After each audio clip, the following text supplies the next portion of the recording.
Hey guys, Chris Barnes here, and welcome to Amplified Wellness Podcast, coming to you from beautiful sunny Gold Coast, Australia.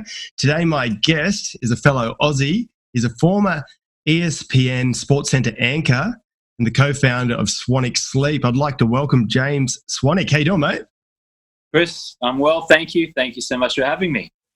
Mate, absolute, brilliant to have you on the show. I'm really interested to get into a couple of different things that you've been working on. You've literally been helping thousands of people all over the world improve the quality of sleep, which is absolutely huge, but also more recently helping people reduce and quit alcohol consumption, which is a really interesting topic, and I can't wait to delve into that. I'm going to get started on that one. So you've got the 30-day no alcohol challenge. What's the basis for this? Where did the idea come from, and what's it all about? Yeah, well, I help people re-explore their relationship with alcohol via helping them do a 30-day detox. So 30-day no alcohol challenge is the name of the program. It's helped 10,000 plus people now quit drinking for at least 30 days. And the idea really is to get out of this idea in our head that alcohol is fun and joyful and pleasurable. In my opinion, it just plain is not. And it has a massive detrimental effect on our lives. I argue that you can have as much fun, if not more, without alcohol. I was a societally acceptable drinker. I was not an alcoholic. I grew up in Australia, where it was okay to have a beer or two each night or a glass of wine with dinner. On the weekends, it was all right to have a few more. Some nights I might get drunk, but I wasn't an alcoholic. I was just what an Australian man was supposed to do with his drinking, which is, like I said, a couple beers here and there, seemingly innocent stuff. But in 2010, I woke up one morning and I looked in the mirror and I was like, damn, James, you look tired, you look weathered, you put on some weight, your relationships are kind of like, So I wasn't like rock bottom or anything. I was kind of like, I felt like average, just like, blah. And so I said to myself, you know what, I'm just going to quit for 30 days and see what happens. And so I quit for 30 days and I lost 6 kilos, 13 pounds, that is. Huge. And my skin got better. I had more energy, clarity, focus. I had an opportunity to audition to be a TV anchor on Sports Centre. I auditioned and got the job within those 30 days. And I was like, man, this is good. I think I might just keep going here. And so I did. I kept going. And I haven't drunk a drop since 2010. And in that time, I've started 2 very successful businesses that have done millions of dollars in sales. And I now speak on stages around the world talking about sleep and talking about alcohol. And, it's just, I've tried a life with alcohol. I've tried a life without. And without is way better.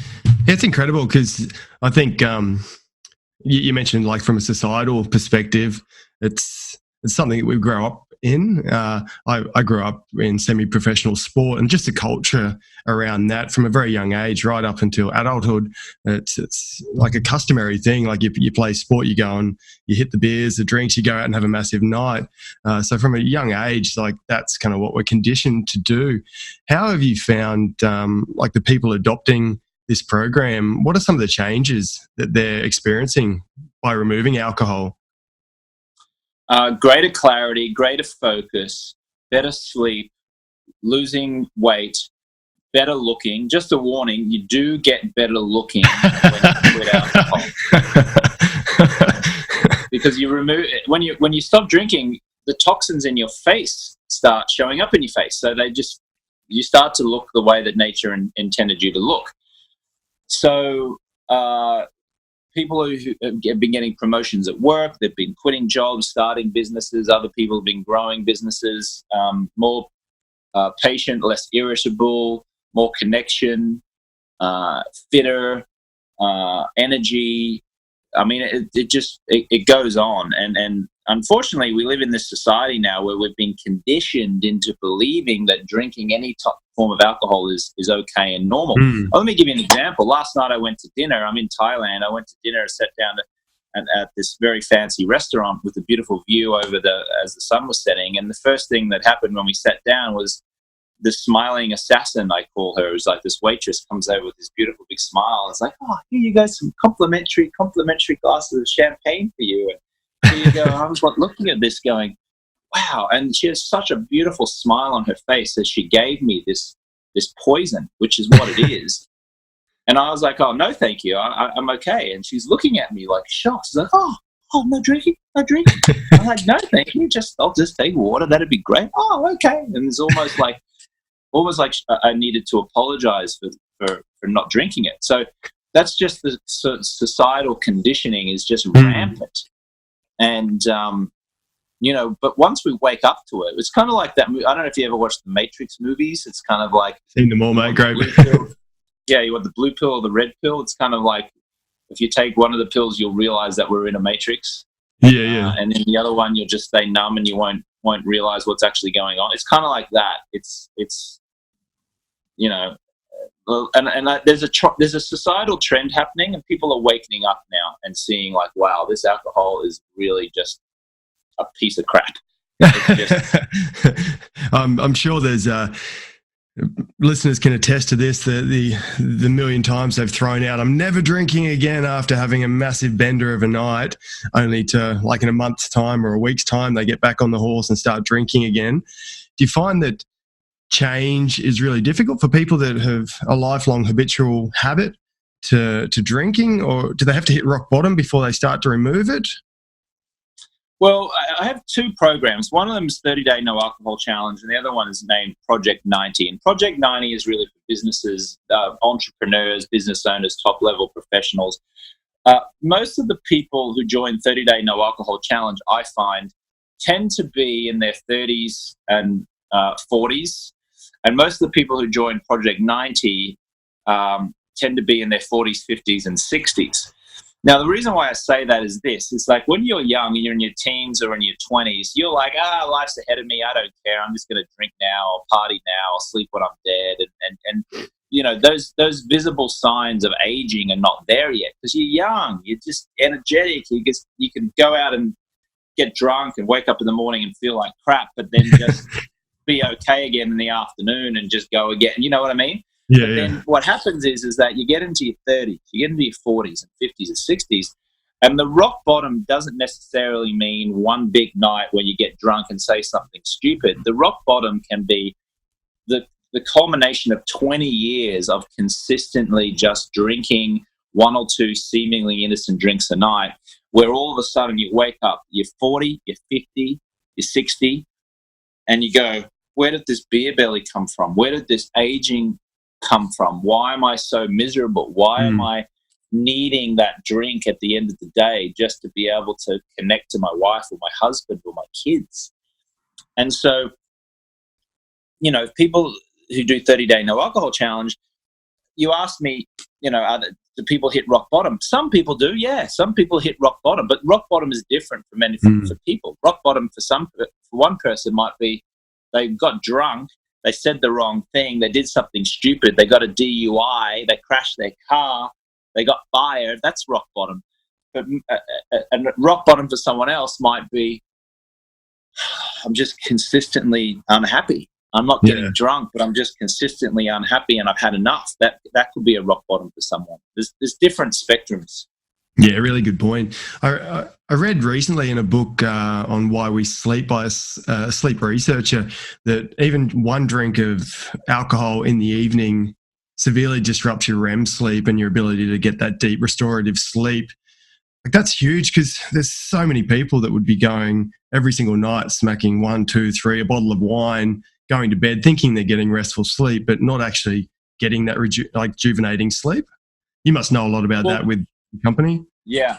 Well, people convince themselves that because they have a glass of wine at the end of the night, they're seemingly reducing their stress and anxiety. They're unwinding from the day. They're starting to relax. It helps them fall asleep. And so they identify this glass of wine as like, it's time to relax. Okay, now I can fall asleep, and that's okay, right? So this is what they're believing. Now, while it's true that you may be able to fall asleep a little quicker because you have a drink or two, right? Because you have this idea that it's kind of like relaxing you.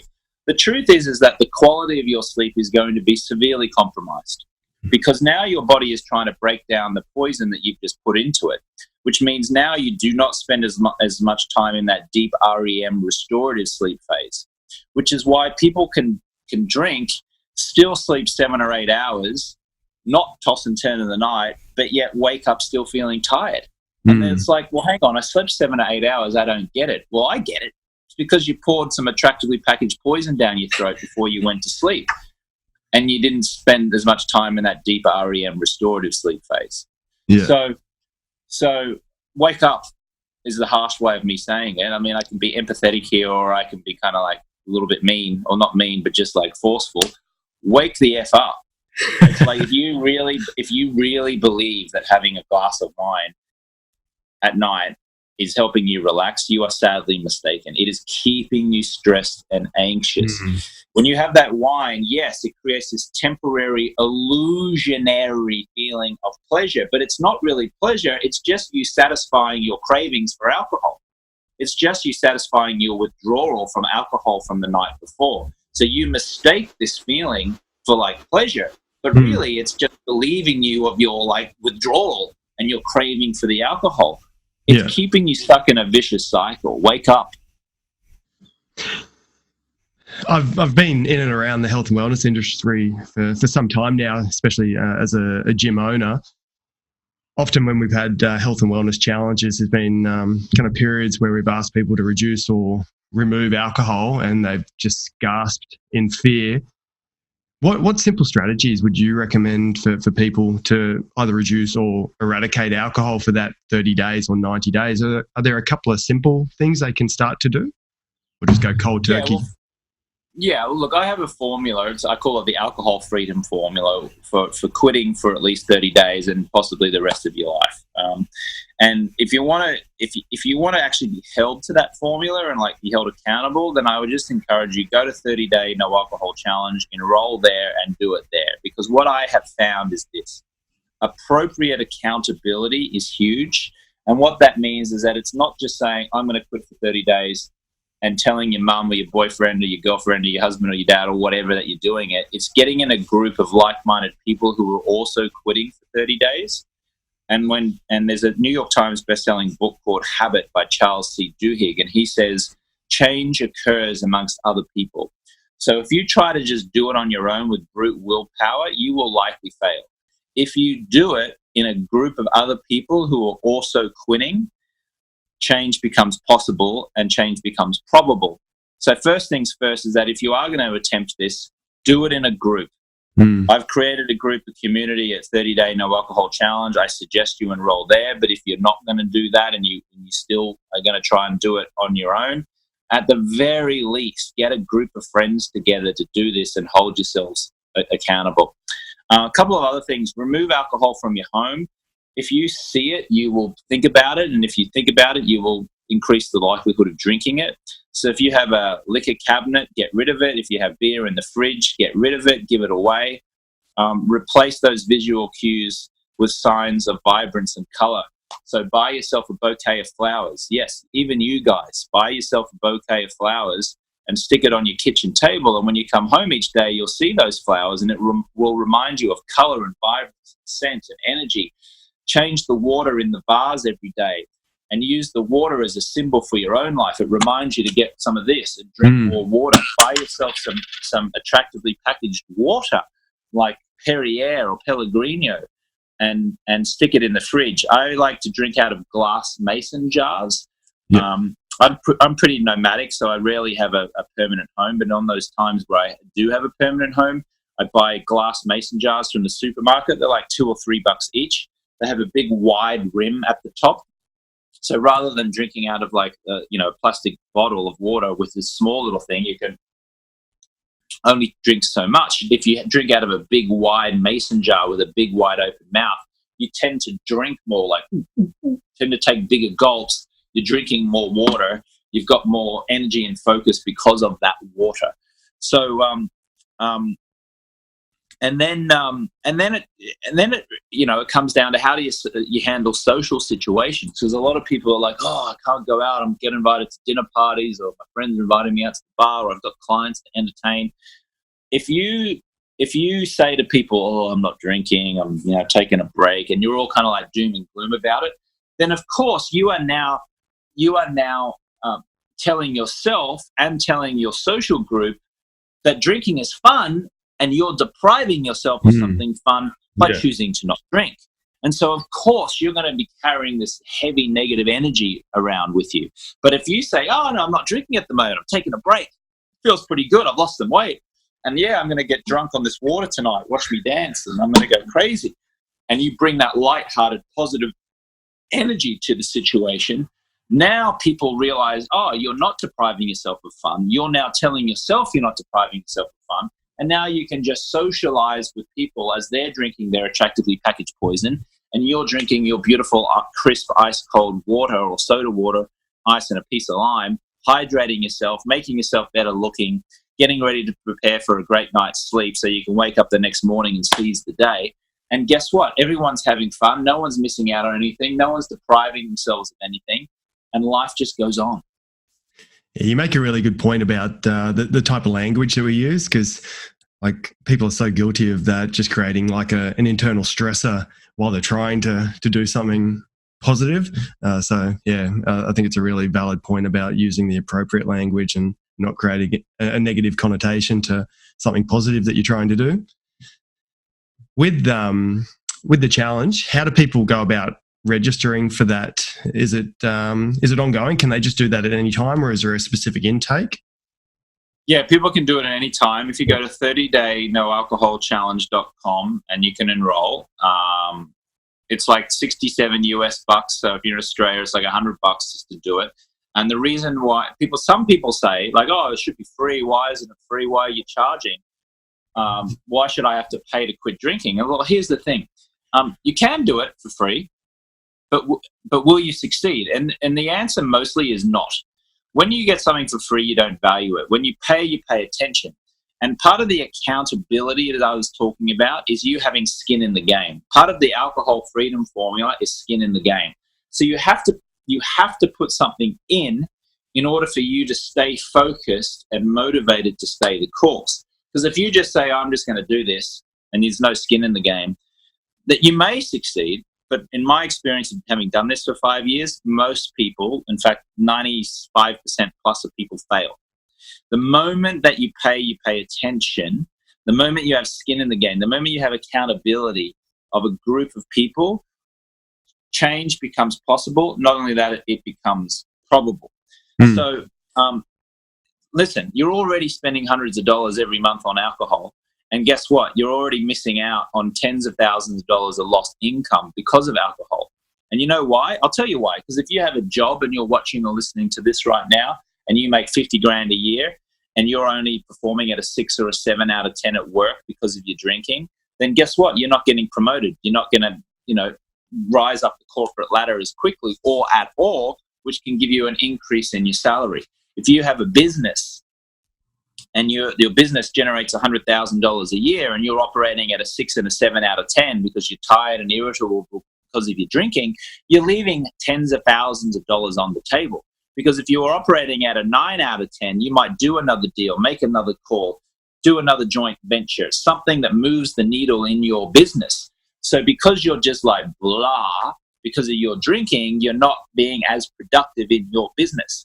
So people are like, oh, I'll just quit on my own. I don't have to pay. I don't have to do any of this stuff. Okay, quit on your own and see what happens. Or invest in yourself, invest in accountability and coaching and support, and then you'll see you'll get a direct ROI, not just in your finances, but in your health, your relationships, and your well-being. Yeah, no, absolutely. Super positive movement that you got going there, James. I know I'm 37 and barely drink these days. I was a habitual drinker, 1 or 2 wines a night after work, and typically random binge weekends. But I can tell you, I absolutely look forward to waking up without the residue of a night on the booze, and I much prefer to go out for a nice breakfast than to wake up and not feel like eating anything for the whole day. So, yeah, anyone that's kind of contemplating doing the challenge or removing alcohol, I think it's a positive move. Mate, let's talk about those lenses, those glasses you have on, the Swanwick Sleep business that you have. I've recently invested in my own little ones here, and I can tell you nice. that. There you go. Yeah, stylish. Look at that. Stylish. My 4-year-old boy Boston, I think, wears these more than I do. You've actually got a kids range in these too, don't you? Yeah, we got glasses for kids. Yeah, like little neon colors, green and blue and yellow and stuff. Yeah. Yeah. For anyone watching this video, I'll put a pic up of Boston wearing these. He's pretty stylish. But for the listeners, James, Swanwick Sleep and the blue blocking glasses, how do these assist people in, I guess, having a better night's sleep? Yeah, well, one of the biggest detrimental effects to your sleep is exposing yourself to too much light at night. So exposing yourself to sunlight during the day is great, fine, good. We want to be in the sun. It's good for our health. But at nighttime, the moment that sun sets, we want our body to start preparing for sleep. But since we invented the light bulb in the late 1800s, Thomas Edison mass-produced it, we're now exposing ourselves to artificial light at night. And that artificial light at night is tricking our bodies into thinking that it's still daytime, which means we do not produce as much melatonin, which helps us sleep. So every time you are using your phone at night or watching TV at night or brushing your teeth in the bathroom light at night or reading a book at night or the traffic lights or the street lights or the microwave light or the refrigerator light or the alarm clock light and so forth and so forth. Anytime you let that light hit you at nighttime, your body and brain thinks it's still daytime. And it's not preparing for sleep the way that nature intended your body to prepare for sleep. So what do we do? Because we live in a world where there's light at night. Well, the answer is to block as much blue light at night as possible. And the way that we do that is by wearing a pair of blue light blocking glasses, as I am now and as you are now, Chris. The orange lens is designed to block out blue light, and blue light is what comes out of your electronics, your iPad, your TV screen, your cell phone, bathroom light, kitchen light, all that light I just explained. It's all blue light, artificial blue light.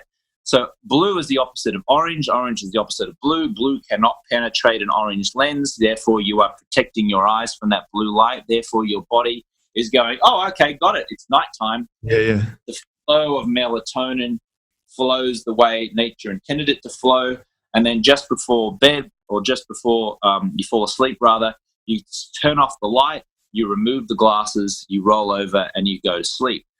Now your sleep quality is severely is massively better.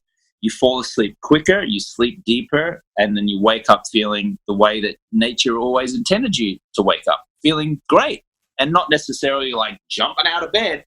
But sure as hell not dragging yourself out of bed is what most people in today's modern society do. So wear a pair of these glasses. I call these Swannies. My last name is Swanwick. My nickname was Swanee. So we call these Swannies blue light blocking glasses. They've been around a few years now. And, wear these in the last hour before you go to sleep each night. Keep them on. Only remove them when you switch off the final light. And if you do that, your sleep quality will be noticeably better. I've definitely noticed, like I often work in the evenings and on the computer as well. When I put these on, there's like a sense of calm and a relaxation that kicks in pretty much immediately. So it's definitely, I've personally found a benefit from helping me get into that kind of more relaxed kind of wind down before bed. Should people, if they get up in the night to say go to the bathroom, put these on if they flick the light just for that instant? Would that kind of minimize? Every time you expose yourself to light at night, you're basically telling your body and brain that it's daytime and it's time to wake up. So the answer is yes. There's another, and I don't encourage people to have a candle firing the entire night, but what I will say is this: candlelight does not disrupt melatonin production. So in actual fact, the best way to sleep at night or to live your life is by candlelight. And we did that right up until Thomas Edison mass-produced the light bulb in the late 1800s. There's actually a Hollywood movie coming out later this year about Thomas Edison creating the light bulb and the race and the competition between he and Tesla and I can't remember who the other guy's name was, to create light at night, and mass produce it. And we hail it as this amazing thing that has transformed human society, which it has. But it's also devastated human society because we're sicker than we've ever been. We're put on more weight. We're sleeping as poorly as we've ever slept. So as good as this light at night has been, it's also been completely detrimental to us. So anyway, getting up in the middle of the night, yes, best to put on the pair of glasses, or just don't turn the light on at all if you can manage it. Yeah, no, absolutely. So I guess from a strategy point, people should wake up with the light in the morning, get out as soon as they can, get some natural sunlight, and then in the evenings, like you said, an hour before bed, pretty much whacking your swannies on. Yeah, best thing is to do what I'm about to do now, which is just, it's the morning as I'm recording this, and get out, let the sunlight hit your skin, hit your body, because your skin has receptors in it. And when the sunlight hits your skin, as it's doing now, it's hitting my bald head, it's basically telling my body and brain it's daytime. So now all of the hormones are kicking in, the melatonin production is shut off. I'm now getting ready for the day. And then, most of the time, if just say this was first thing in the morning, I've already been up before we were recording this, but if it was first thing in the morning, what you're essentially telling your body is that in 16 hours time, I want you to start producing melatonin, which is what happens. So if you can expose yourself to this light first thing in the morning, 16 hours later, your body is going to go, oh, okay, I knew what time wake-up time was. Now I'm going to start producing melatonin for you, start preparing for sleep, and that's going to help you, fall asleep quicker, sleep deeper, and wake up feeling refreshed. So expose yourself to as much light in the morning and block as much light as possible at night. Really, really valuable points there for the listeners. Definitely invest in some swannies. I definitely, the amount of people that I come across that talk about the sleep issues that they have, and they almost dismiss them, just accepting them as just natural part of their daily routine. Yeah, I didn't sleep very well tonight, or I kept waking up. Like, it's so detrimental to long-term health and longevity. So I think people really need to be more mindful of kind of sleep rituals and morning rituals. And this is definitely some sleep tech that I would definitely recommend for people. James, it's been absolutely brilliant connecting with you, mate. And I know there's some valuable gems there. For people wanting to invest in these, Swanwick Sleep, is that the best place to direct them to? Yeah, my last name is spelled Swanwick, SWANWICK. So if you go to swanwicksleep.com, you can check out a pair there. We've got men's pairs, women's pairs, kids' pairs. We've got eye masks as well. You can get them on Amazon as well. If you just type in Swannies, SWANNIES, you can grab a pair there. But these are a game changer, and I'm not just saying because it's my company and my product. Even if you don't get my pair and you get another pair of glasses, get a pair of glasses. Trust me, it'll be huge for you. And don't just wear them 1 or 2 nights. Wear them every night before you go to sleep. Honestly, make this a habit. That's why I made them as stylish as I can, because I want people to be motivated and psyched to want to wear them, as opposed to, feel like you look like a meth chemist as you put them on. I'm pretty vain. I like to look good, so I create stylish pairs of glasses that I'm motivated to wear consistently. And when you wear them consistently at night, you sleep consistently well. And you can actually get these in prescription grade lenses too. You can. Yeah, you can. You can order them. If you go to swanwicksleep.com, you can put in your script there, and we can make a pair specifically for you. We've also got fit overs that go over the top of existing glasses. And, if you have a narrow face, we've got, narrow glasses. If you're a woman and you like stylish cat eye frames, we can give you those. If you're, and if you have kids like Boston, you can get some neon colored one, fun colored one. He loves them. Oh, good. Yeah. If you've, loved this episode, please subscribe to Amplified Wellness Podcast, or for the viewers there, Chris Barnes Wellness on YouTube. James Swanwick, absolute pleasure, mate. Thank you so much. And keep up the great work. You're welcome. And thank you so much for having me on the show. Appreciate it. Thanks, mate. Bye.